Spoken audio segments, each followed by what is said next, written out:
Bismillahirrahmanirrahim. Assalamualaikum warahmatullahi wabarakatuh. Alhamdulillahi rabbil alamin. Wassalatu wassalamu ala nabiyyina Muhammadin wa ala alihi wa ashabihi wa man saru ala nahjihi wattaba'a ala syari'atihi wa da'a ila millatihi ila yaumiddin, amma ba'd.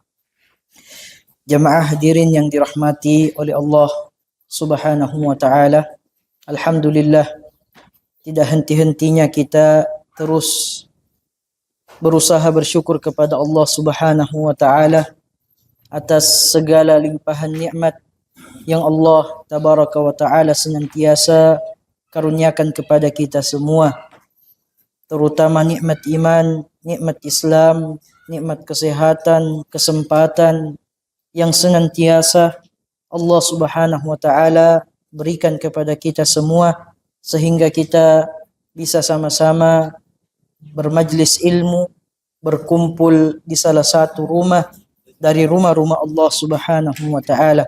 Semoga Allah Subhanahu wa ta'ala dengannya mengaruniakan keberkahan di dalam kehidupan kita. Allahumma amin. Salawat serta salam juga kita senantiasa ucapkan kepada Nabiullah Muhammad sallallahu alaihi wasallam, Nabi yang Allah Tabaraka wa ta'ala utus sebagai bentuk rahmat bagi hamba-hambanya, agar senantiasa mengajarkan kepada mereka bagaimana mendekatkan diri kepada Allah Subhanahu wa ta'ala, sebagaimana yang Allah Subhanahu wa ta'ala syariatkan kepada kita semua. Jamaah yang dirahmati oleh Allah Tabaraka wa ta'ala, alhamdulillah, di pertemuan kita di sore hari ini atau di malam hari ini pada bab minasyirki lubsul halaqah wal khayt wa nahwihima liraf'il bala atau daf'ihi, di antara bentuk kesyirikan, kata Syekh, adalah menggunakan jimat baik dari kalung yang terbuat dari benang dan yang semisal dengannya untuk mengangkat musibah atau mengangkat bala atau untuk menolak bala. Alhamdulillah, kita sama-sama telah sampai kepada dalil yang ketiga dan dalil yang keempat yang dibawakan di bab yang mulia ini. Semoga dengan bertambahnya dalil yang dibawakan oleh Asy-Syaikh akan lebih bertambah lagi wawasan kita khususnya pada bab ini, sehingga ilmu tersebut kemudian bisa mewarnai kehidupan sehari-hari kita, dan dengannya kita bisa berusaha menjauhkan diri kita dari terjerumus kepada kesyirikan kepada Allah Subhanahu wa ta'ala. Nah, tafadhal. Bismillahirrahmanirrahim. Alhamdulillah wassalatu wassalamu ala Rasulillah, amma ba'du. Qala mu'allif rahimahullah, wa lahu an Uqbata bin Amir marfu'an, man ta'allaqa tamimatan fala atammallahu lah, wa man ta'allaqa wada'atan fala wada'allahu lah, wa fi riwayatin man ta'allaqa tamimatan faqad asyrak. Wa libni Abi Hatim an Hudzaifah annahu ra'a rajulan fi yadihi khaytun minal humma faqata'ah wa tala qawlahu wa ma yu'minu aktsaruhum billahi illa wa hum musyrikun. Naam. Dalil yang ketiga dan dalil yang keempat yang dibawakan oleh Syekh Muhammad ibn Abdul Wahhab rahimahullahu ta'ala di bab yang mulia ini, walahu an Uqbah bin Amir marfu'an, dan diriwayatkan olehnya, yang dimaksud di sini adalah diriwayatkan oleh Imam Ahmad, sebagaimana dalil yang sebelumnya diriwayatkan juga oleh Imam Ahmad dari Uqbah bin Amir, dari Uqbah bin Amir marfu'an, secara marfu', Artinya hadis ini bersumber dari Nabi sallallahu alaihi wasallam. Man ta'allaqa tamimatan fala atamma Allahu lah, wa man ta'allaqa wada'atan fala wada'a Allahu lah. Barang siapa yang menggantungkan tamimah, menggantungkan jimat atau kalung penolak bala, maka semoga Allah Subhanahu wa taala, kata Nabi sallallahu alaihi wasallam, tidak akan menyempurnakan urusannya. Tidak akan menyempurnakan urusannya. Wa man ta'allaqa wada'atan, dan barang siapa yang menggantungkan wada'ah, jimat. Wada'ah adalah jimat yang terbuat dari cangkang kerang. Ya, jimat biasanya dijadikan juga sebagai jimat.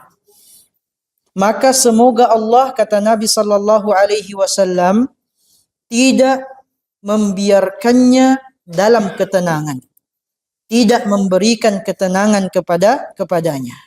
Wa fi riwayatin, dan disebutkan di riwayat yang lain, man ta'allaqa tamimatan faqad asyrak.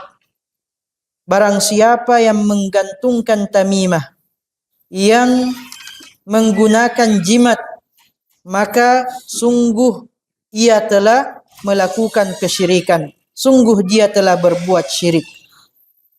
Ini dalil yang ketiga. Dalil yang ketiga. Dalil yang keempat, wali ibni Abi Hatim an Hudzaifah, diriwayatkan oleh Ibnu Abi Hatim dari Hudzaifah. Ini maksud di sini Hudzaifah ibn al-Yaman, annahu ra'a rajulan fi yadihi khaytum min al-humma faqata'ahu wa tala qawlahu wa ma yu'minu aktsaruhum billah illa wa hum musyrikun. Diriwayatkan oleh Ibnu Abi Hatim dari Hudzaifah ibn al-Yaman, bahwa beliau melihat seorang laki-laki yang di tangannya terdapat benang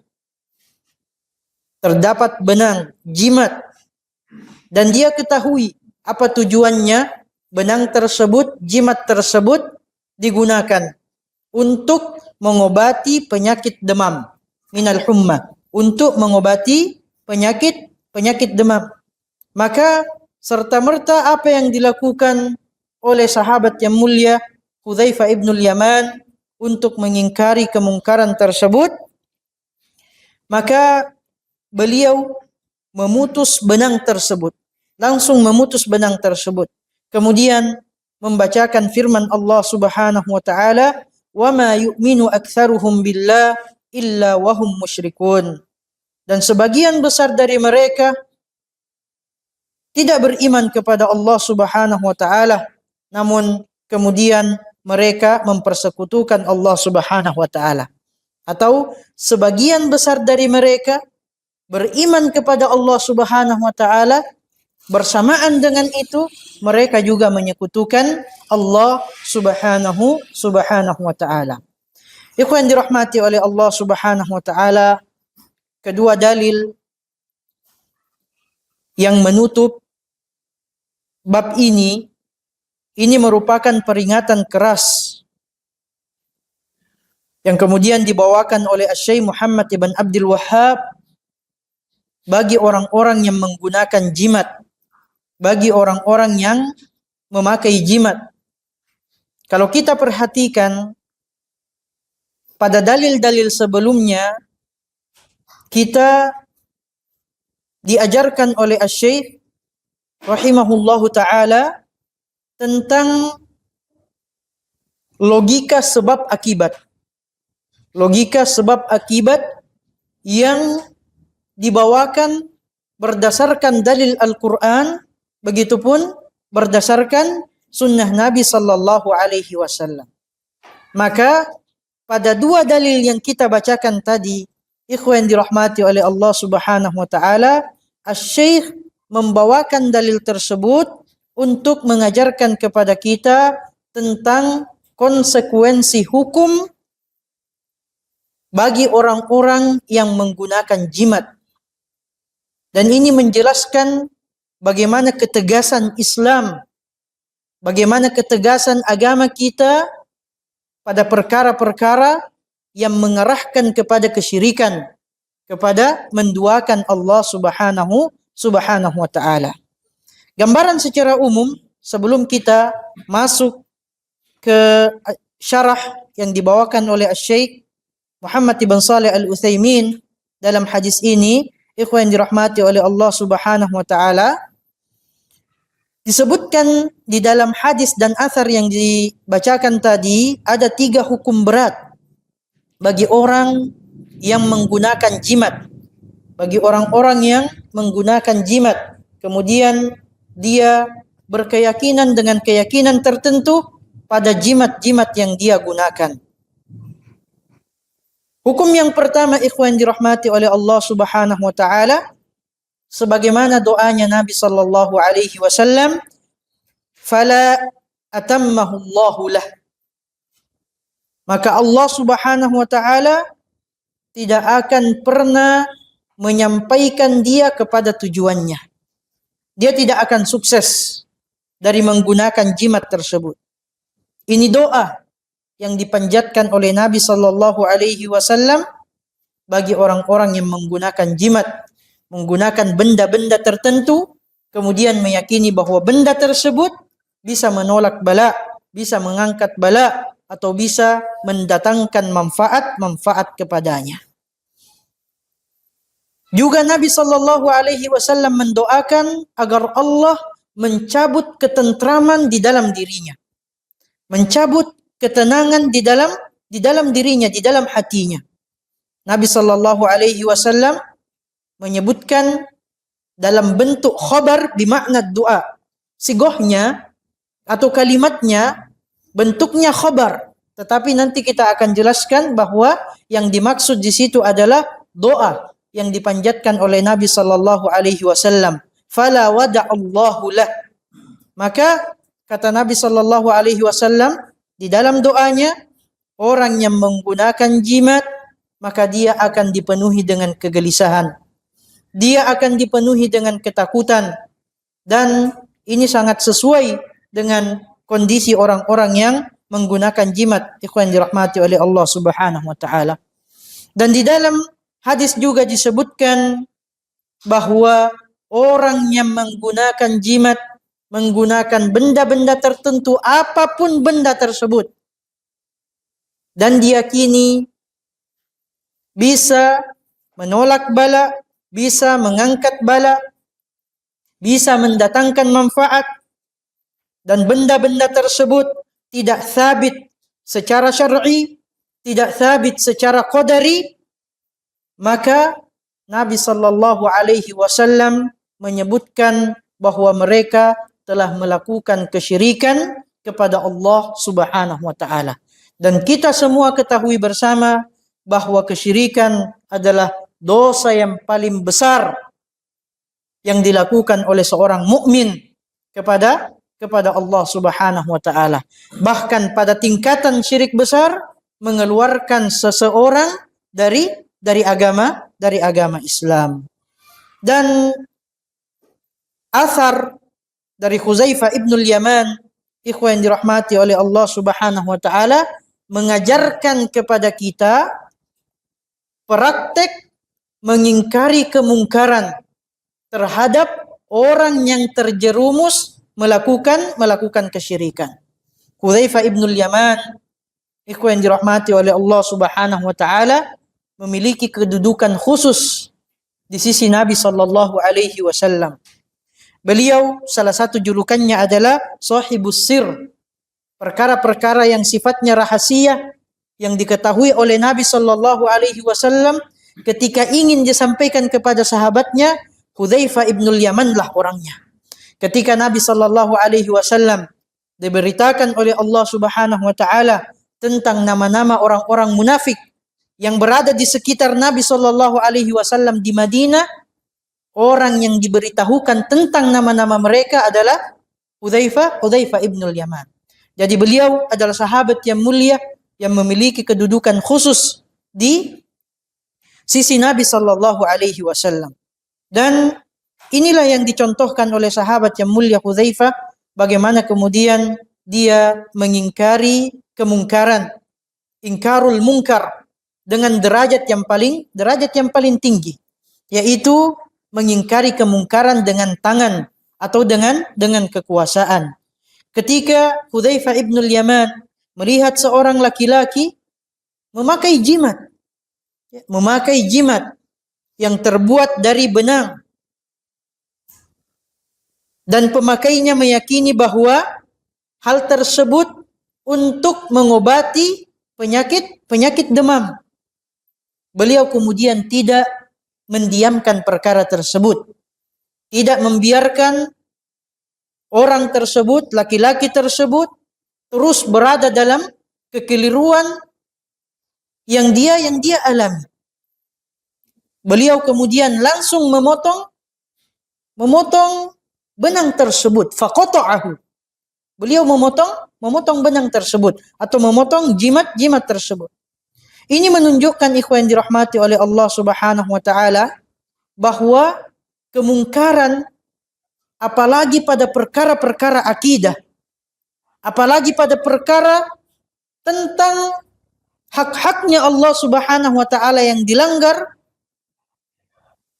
secara fisik, jika kemudian kita memiliki kemampuan, memiliki otoritas untuk mengingkari kemungkaran tersebut, maka wajib untuk kita mengingkarinya.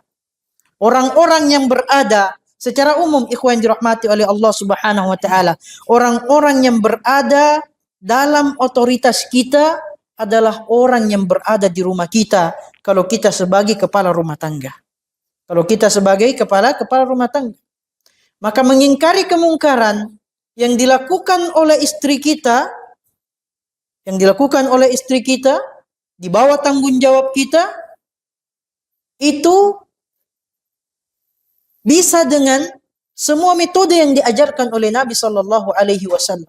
Bisa dengan tangan, bisa dengan lisan, bisa dengan hati. Tetapi pada level tertinggi, karena kita memiliki otoritas, artinya kita memiliki tanggung jawab, memiliki mas'uliyah di dalam rumah, maka bisa diingkari dengan otoritas yang Allah berikan kepada kita. Begitu juga ikhwan dirahmati oleh Allah Subhanahu wa taala, ketika kita melihat anak-anak kita melakukan pelanggaran, apalagi kalau kelihatan mengarah kepada kesyirikan, mengarah kepada pelanggaran terhadap perkara-perkara akidah, ayah harus serta-merta langsung mengingkari apa yang dilakukan. Ini sedikit berbeda kalau kita adalah masyarakat biasa melihat kemungkaran-kemungkaran yang semisal terjadi di luar rumah kita. Mungkin dalam kondisi seperti itu, kita tidak bisa mengingkari dengan tangan kita atau mengingkari dengan otoritas kita, karena mereka pada hakikatnya tidak berada langsung di bawah tanggung jawab kita. Meskipun secara agama mereka adalah saudara kita. Oleh karenanya Nabi Sallallahu Alaihi Wasallam dengan hikmah yang Allah berikan kepada beliau, mengajarkan kepada kita bagaimana mengingkari kemungkaran. Man ra'a minkum munkaran falyughayyirhu biyadi. Siapa yang menyaksikan kemungkaran, hendaknya, ini perintah. Jadi kalau kita mampu melaksanakan perintah tersebut, artinya itu adalah kewajiban. Hendaknya dia mengingkari dengan tangannya, dengan otoritasnya. Fa illam yastati, kalau dia tidak punya otoritas dalam hal tersebut, tetap harus mengingkari. Falyughayyirhu bilisani. Hendaknya dia mengingkari atau mengubah kemungkaran tersebut dengan lisannya, memberikan nasihat. Inilah yang bisa kita lakukan kepada saudara sesama muslim kita. Kalau pada status sosialnya sama.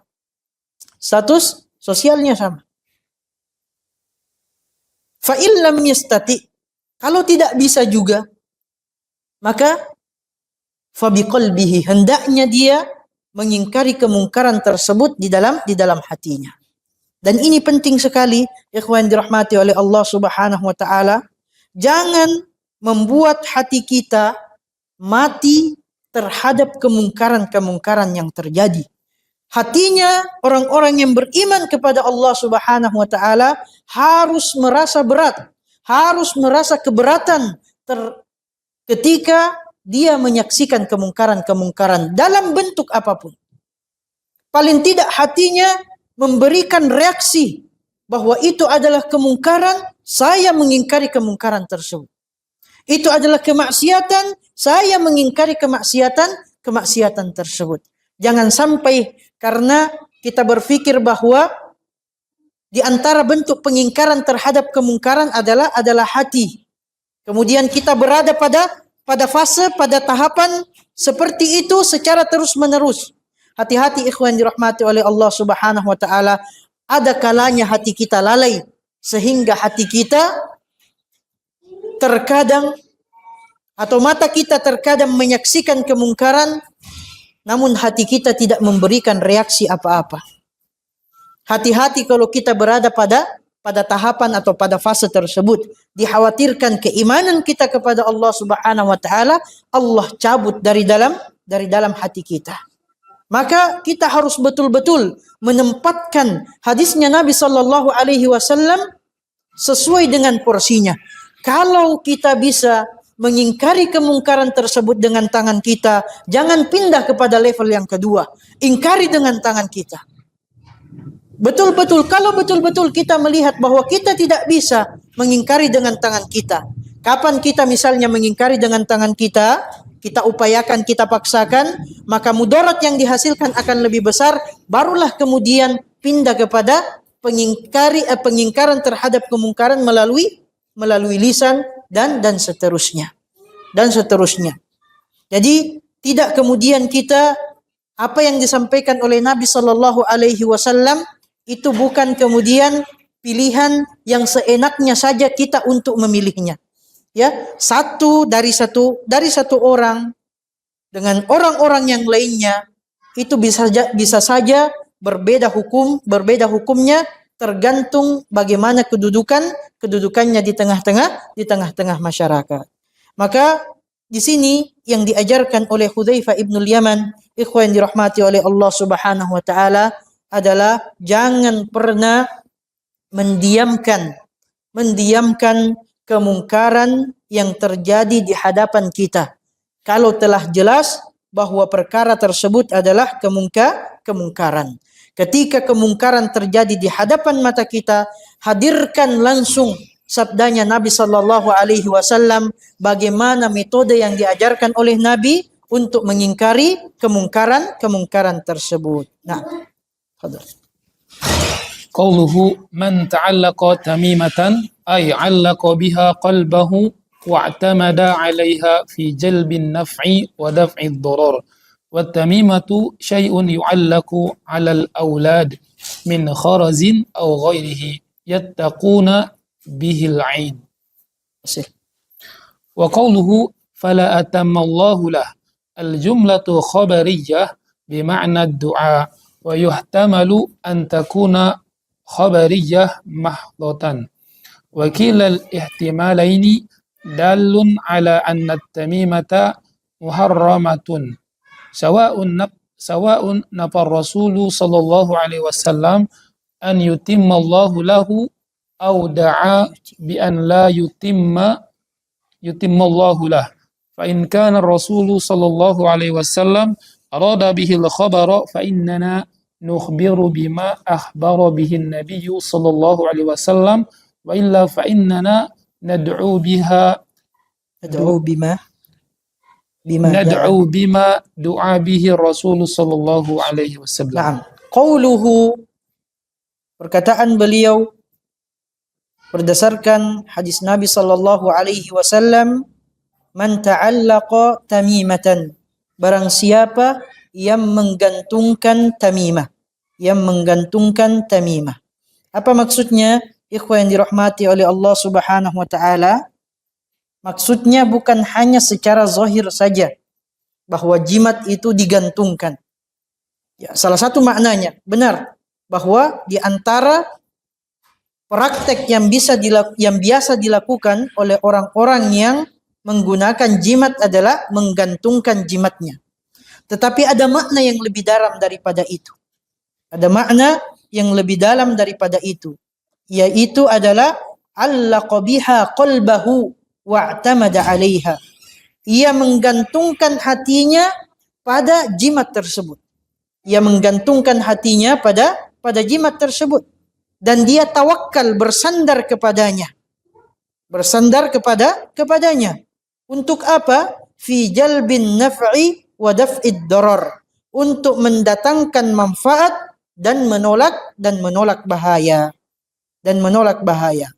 Maka ikhwan dirahmati oleh Allah Subhanahu wa taala, ini maknanya yang lebih mendalam, bahwa kita ketahui tidak semua jimat itu digantungkan. Tidak semua jimat digantungkan. Bisa juga diletakkan di mobil, diletakkan di bawah bantal, di bawah kasur, diletakkan juga biasa di atas di atas pintu, di atasnya pintu itu apa namanya? Ya, kosen ya, di atas kosen. Biasa juga ada yang seperti itu. Supaya apa? Banyak keyakinan-keyakinannya. Supaya hantu tidak masuk rumah katanya. Jin tidak masuk rumah. Ya. Ada juga diletakkan garam di sekitaran rumahnya. Ya. Dengan keyakinan bahwa jin takut dengan garam. Kalau meletakkan garam karena misalnya di tempatnya banyak ular, ya, misalnya di tempatnya banyak ular, memang terbukti secara ilmiah bahwa ular itu takut terhadap garam. Jadi kalau pakai garam supaya ular tidak mendekat, itu ilmiah. Itu sebab qadari. Tapi pakai garam supaya jin tidak mendekat, ini terjerumus ke dalam kesyirikan. Nah, di sini hatinya yang dia tergantung kepada jimat tersebut. Wat tamimatu syai'un yu'allaku 'alal auladi min harazin aw ghairihi yattaquna bihil ain. Dan tamimah itu adalah, kata Asy-Syaikh, sesuatu yang dikalungkan kepada anak-anak, baik berupa kharaz, manik-manik, maupun benda-benda yang lainnya, di mana mereka menggunakan dengan tujuan berlindung darinya dari penyakit ain.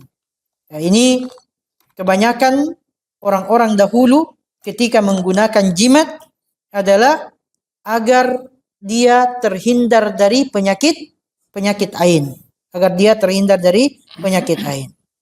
Kemudian wa qauluhu fala atammallahu lah.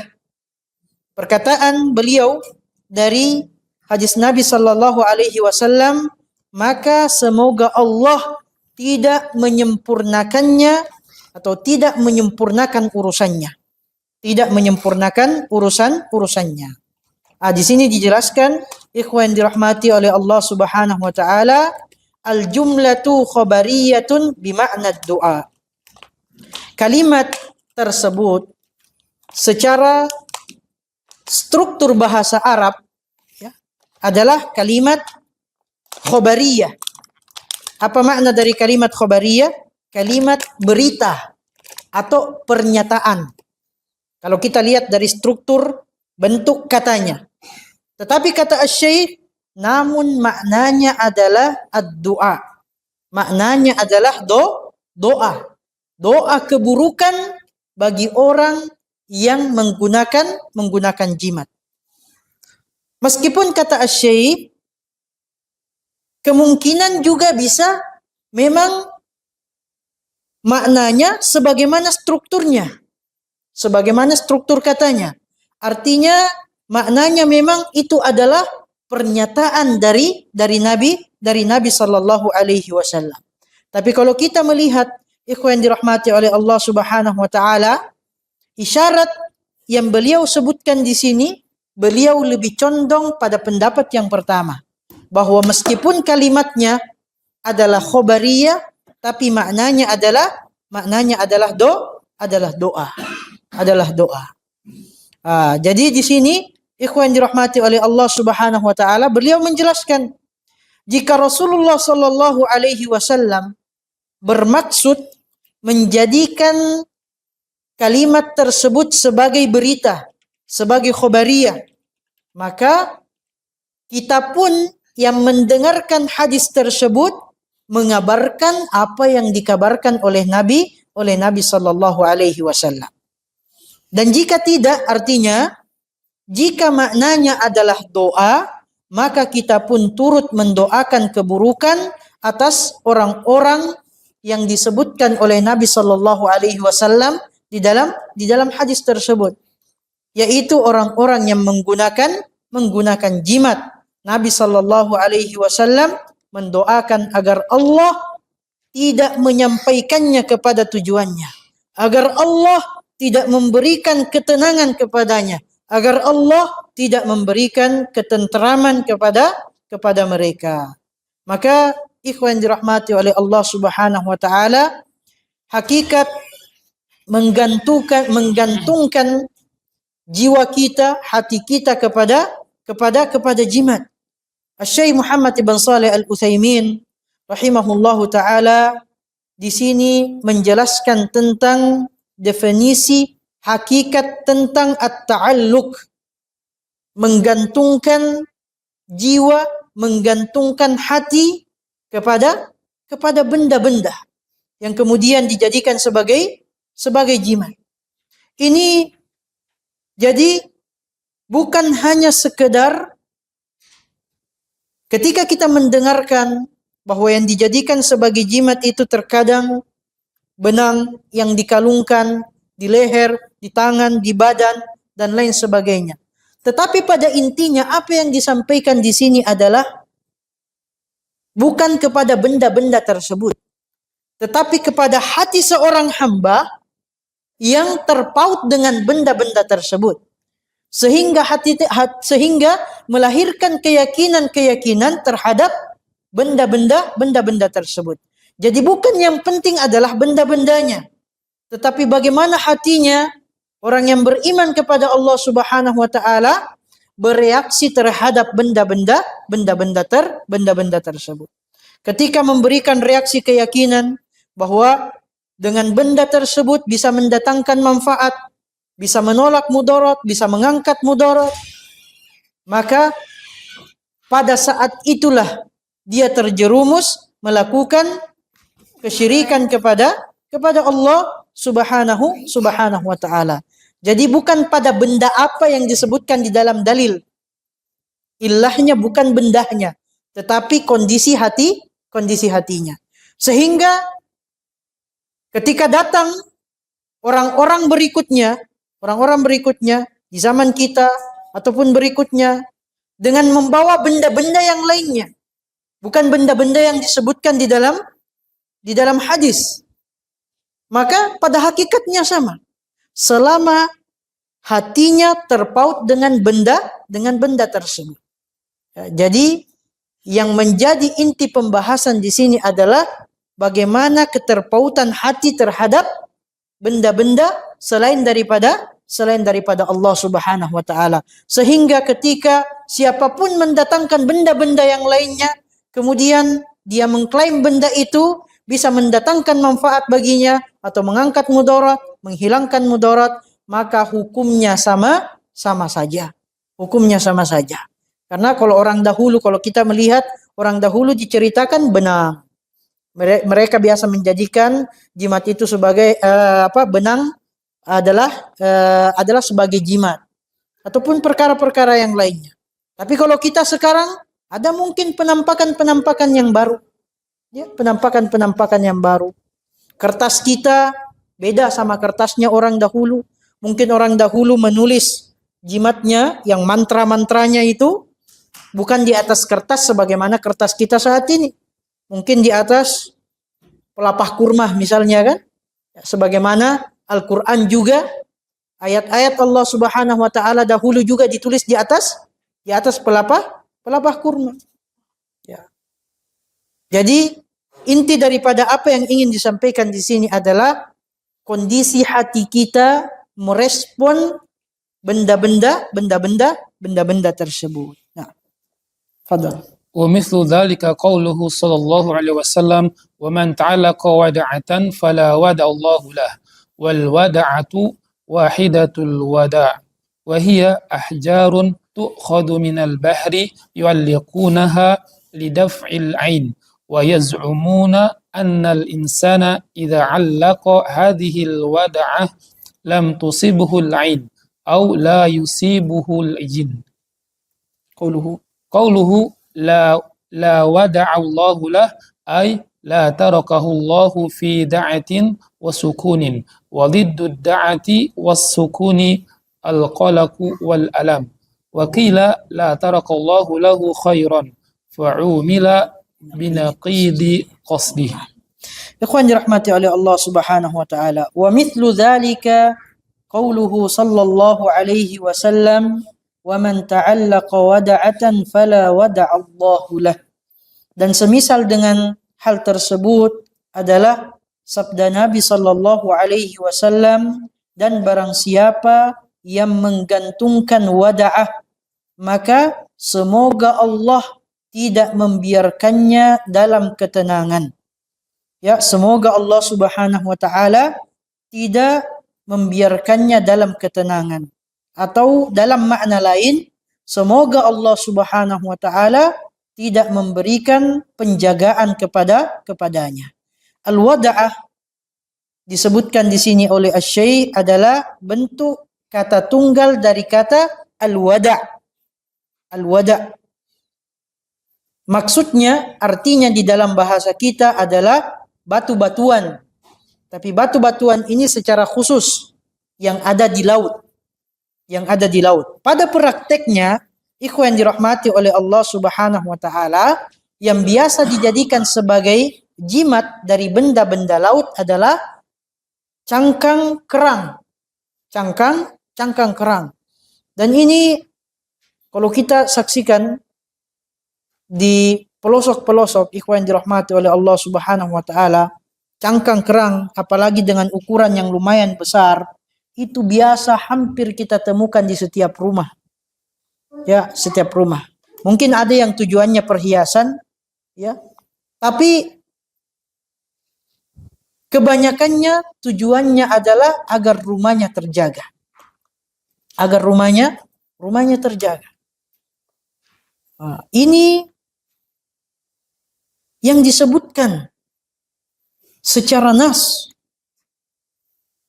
di dalam hadisnya Nabi sallallahu alaihi wasallam, yang Nabi secara pribadi mendoakan orang-orang yang melakukan tersebut agar Allah Subhanahu wa taala tidak memberikan penjagaan kepada mereka, agar Allah Subhanahu wa taala tidak memberikan ketenangan kepada mereka. Jadi perlu kita sangat waspada dari doa yang dipanjatkan oleh Nabi sallallahu alaihi wasallam. Nah, kemudian di sini yang mereka gantungkan dengan tujuan untuk menolak penyakit ain. Dan bukan hanya dari segi menolak penyakit ain saja. Kalau tujuannya orang-orang terdahulu menolak penyakit ain, tapi kaidahnya adalah untuk mendatangkan manfaat atau menolak bala. Nah, untuk mendatangkan manfaat atau menolak bala. Kalau tujuannya seperti itu, kemudian disandarkan kepada jimat, maka itulah yang terjerumus kepada dosa kesyirikan. Dan mereka mengklaim bahwa apabila seseorang menggantungkan wada'ah ini, maka ia tidak akan terkena penyakit ain atau tidak akan diganggu oleh jin. Sabda beliau, la wada'allahu lah, maka semoga Allah tidak membiarkannya dalam ketenangan, tidak memberikan ketentraman kepadanya. Ai la tarakahu Allahu fi wada'atin atau fi da'atin wa sukunin. Semoga Allah Subhanahu wa taala tidak membiarkannya dalam ketentraman, dalam ketenangan dan as-sukun. Dan kebalikan dari ketentraman adalah ketenangan adalah kegelisahan. Kegelisahan. Artinya Nabi Shallallahu Alaihi Wasallam berdoa meminta kepada Allah Subhanahu Wa Taala agar orang-orang yang menggunakan jimat Allah berikan kegelisahan di dalam hidupnya. Allah berikan kecemasan di dalam hidupnya. Allah berikan penderitaan di dalam hidupnya. Dan ada juga ulama yang berpendapat bahwa maknanya adalah semoga Allah tidak menyisakan kebaikan sedikit pun baginya. Semoga Allah tidak menyisakan kebaikan sedikit pun bagi orang yang menggunakan jimat. Maka ia pun dihukumi dengan kebalikan dari tujuan niat awal. Ikhwan dirahmati oleh Allah Subhanahu wa taala. Ini di antara kaidah yang kita pelajari dari para ulama kita tentang hukuman yang berkebalikan dengan niat. Hukuman yang berkebalikan dengan niat. Al-mu'amalatu binaqidi qasdihi. Al-mu'amalatu binaqidi qasdihi. Ini di antara kaidah bisa diterapkan pada perkara-perkara akidah dan bisa juga diterapkan pada perkara-perkara fikih. Man ista'jala syai' qabla awani uqiba bihirmani. Barang siapa yang mensiasati sesuatu sebelum waktunya dengan cara yang haram, maka ia akan dihukum dengan diharamkannya dari perkara tersebut. Contohnya di dalam perkara fikih misalnya. Di dalam perkara fikih. Seorang anak karena saking inginnya mendapatkan warisan dari orang tuanya, dia membunuh orang tuanya. Apakah dia berhak mendapatkan warisan dari orang tuanya tersebut atau tidak? Secara asal, hukum asal ikhwah, anak termasuk yang paling berhak untuk mendapatkan warisan dari orang tua yang meninggalkannya. Tetapi karena dia melakukan man ista'jala syai' qabla awani, dia melakukan hal yang haram sebelum waktunya, maka dia dihukumi dengan diharamkan dari apa yang menjadi tujuannya. Tidak berhak mendapatkan warisan. Ini di antara implementasi dari kaidah tersebut.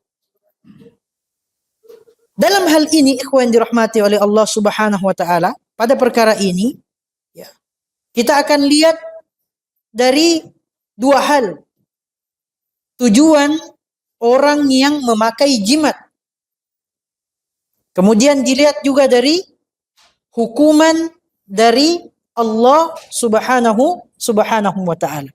Insyaallah perkara ini kita akan jelaskan lebih detail setelah kita mendengarkan azan Isya terlebih dahulu. Barakallahu fikum wa jazakumullahu khairan.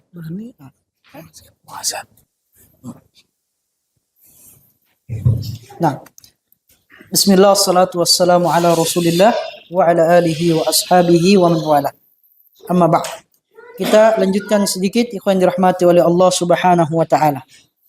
Kalau kita lihat kaidah tadi pada orang yang menggunakan jimat. Orang yang menggunakan jimat, ikhwan dirahmati oleh Allah Subhanahu wa taala, orang yang memakai wada'ah, jimat yang terbuat dari kerang atau jimat penolak bala yang lainnya. Apa tujuannya dia menggunakan jimat tersebut?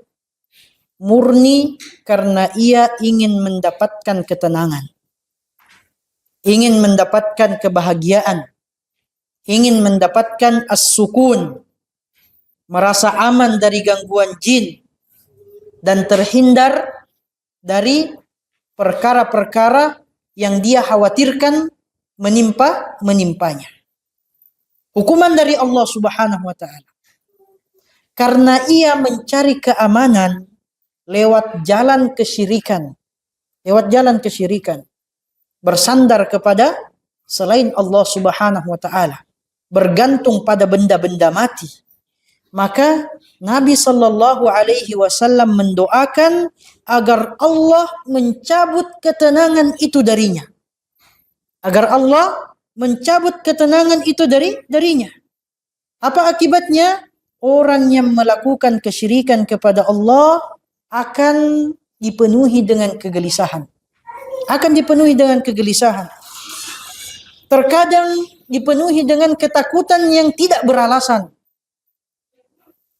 Ketakutan yang alasannya sepele. Ketakutan yang alasannya mungkin kita bisa menertawainya.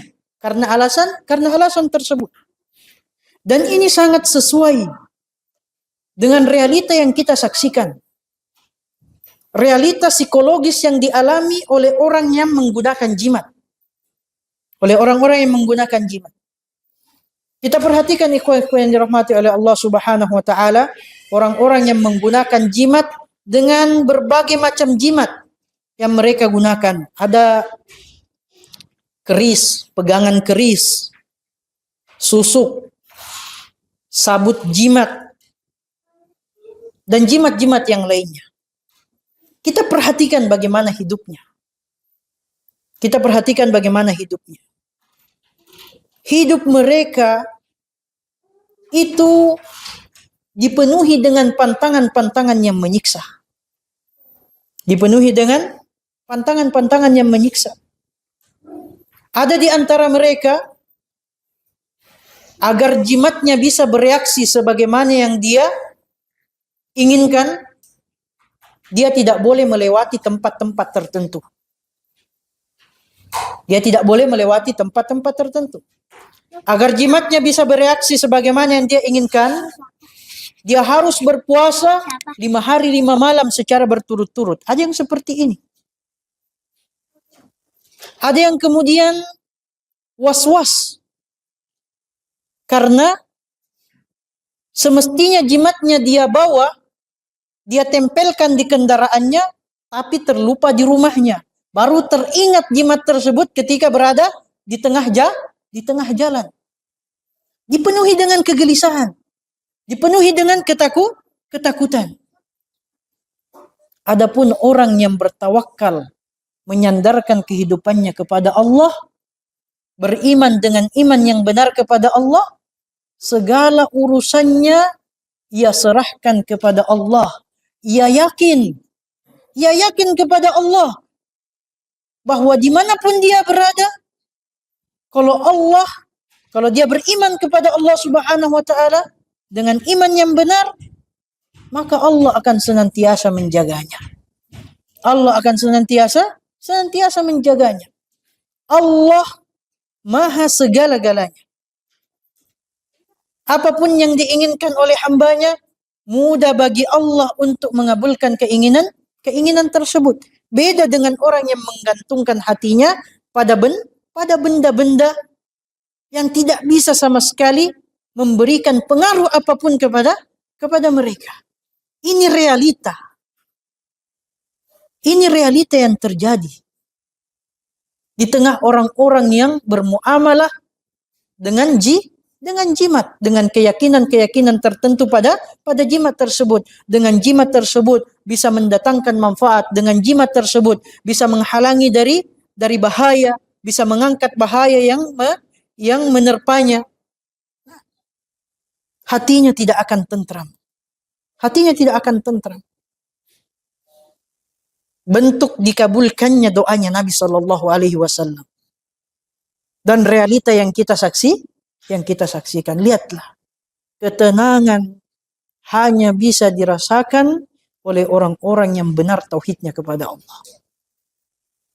Meskipun ikhwan dirahmati oleh Allah Subhanahu wa taala, dalam pandangan manusia mungkin kita melihat kehidupannya serba kekurangan, tetapi karena hatinya dipenuhi dengan tauhid kepada Allah Subhanahu wa taala, bisa jadi orang yang memandang rendah kepadanya lebih banyak masalah di dalam hatinya dibandingkan orang yang dipandang rendah. Itu sangat-sangat memungkinkan. Lihatlah orang-orang yang Allah karuniakan banyak harta kepada mereka tanpa didasari dengan keimanan. Semakin banyak harta yang Allah berikan kepada mereka, semakin gelisah hidupnya. Semakin gelisah hidupnya. Harta bukannya nikmat yang kemudian dia syukuri, tetapi semakin banyak harta, itu seakan-akan menjadi beban, seakan-akan menjadi azab bagi sebagian orang yang Allah karuniakan harta kepada mereka, yang tidak dibarengi dengan keimanan yang benar kepada Allah subhanahu wa ta'ala. Maka sebenarnya semakin sederhana seseorang dan Allah karuniakan ilmu kepadanya, tauhidnya benar, maka akan semakin tentram hidupnya. Karena dia tidak punya banyak fitnah di dalam kehidupannya. Harta, anak-anak, itu jelas Allah sebutkan sebagai fitnah. Bisa menjadi cobaan, bisa menjadi ujian bagi hamba-hambanya Allah subhanahu wa ta'ala. Orang-orang yang kemudian sederhana hidupnya, Allah karuniakan waktu kepadanya untuk banyak mempelajari agamanya Allah subhanahu wa ta'ala. Kalau kita ukur dari tolak ukur agama, ikhwan dirahmati oleh Allah subhanahu wa ta'ala, ini adalah nikmat yang sangat besar. Nikmat yang paling besar yang Allah berikan kepada hambanya bukan harta. Nikmat yang paling besar yang Allah karuniakan kepada hambanya adalah hidayah. Hidayah. Ini nikmat yang selalu harus kita hadirkan di setiap solat-solat yang kita panjatkan. Kita setiap saat, setiap solat meminta perkara tersebut. Meminta hidayah kepada Allah. Ihdinas siratal mustaqim. Ya Allah, tunjukilah, hidayahkanlah kepadaku jalan yang lurus. Jalan yang lurus. Maka ikhwan dirahmati oleh Allah subhanahu wa ta'ala, terlepas dari kondisi bagaimanapun yang Allah ujikan kepada kita, ketika Allah menghendaki kita untuk mempelajari agamanya, khususnya mempelajari hak-haknya Allah subhanahu wa ta'ala, maka sering-seringlah bersyukur kepada Allah subhanahu wa ta'ala.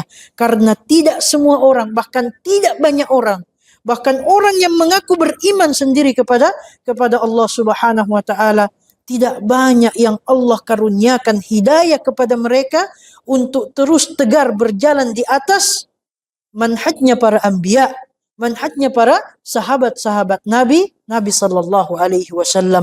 Ini perkara yang paling wajib untuk kita syukuri. Ya, kita syukuri dengan mengucapkan alhamdulillah, dengan memuji Allah subhanahu wa ta'ala. Kita syukuri dengan terus mengupayakan waktu untuk mempelajari hak-haknya Allah subhanahu wa ta'ala.